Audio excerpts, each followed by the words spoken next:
या पूर्ण प्रक्रियेमध्ये आणखी एक हिंदुत्ववादी चेहरा होता जो तुम्ही तयार करण्याचा प्रयत्न केला मधल्या काळामध्ये, राज ठाकरे नावाचा. भगवी शॉल बिल दिली होती त्यांना आणि ते बराचसा प्रचार करत होते भाजपचा मधल्या काळामध्ये.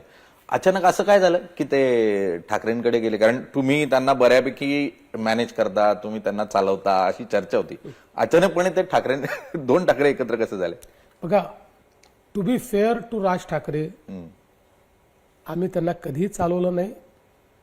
राज ठाकरेंबद्दल एक गोष्ट मी निश्चितपणे म्हणेल, त्यांचे निर्णय ते घेतात.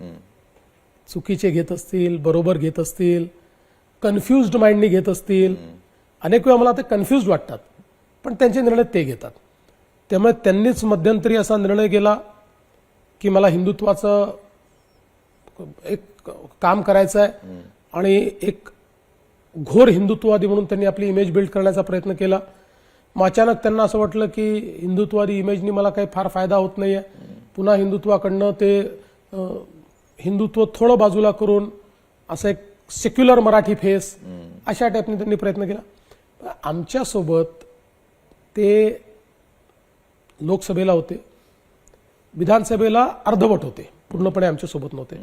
बाकी सगळा काळ ते आमच्या विरोधातच राहिले ना. 14 नंतर ते आमच्या विरोधातच राहिले. ठीक आहे, आमचे संबंध आजही चांगले आहेत. म्हणजे आता ते माझ्यावर टीका करतील, मी त्याला उत्तर देईल, याचा अर्थ काही संबंध संपणार नाहीत.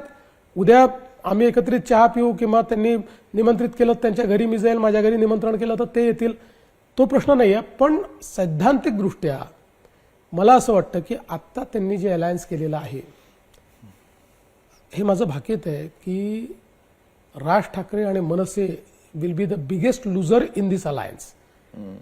हे जे त्यांचं अलायन्स आहे त्यांचा फायदा हा उद्धव ठाकरेंना निश्चितपणे मिळेल, पण उद्धवजींचा फायदा हा त्यांना मिळणार नाही. चला, या परिस्थितीमध्ये पण तुम्ही भाकीत केलेलं आहे आणि महाराष्ट्राच्या राजकारणाचा मुळात असा एक संस्कृती आहे की किती विरोध राजकारणामध्ये झाला किंवा टीका टिप्पणी झाली तरी चहा एकत्र घेऊ शकतात आणि ही संस्कृती महाराष्ट्रानं सांभाळलेली आहे आणि ती आदर्श संस्कृती आहे. ती मुख्यमंत्री सांभाळण्याचा प्रयत्न करतायत.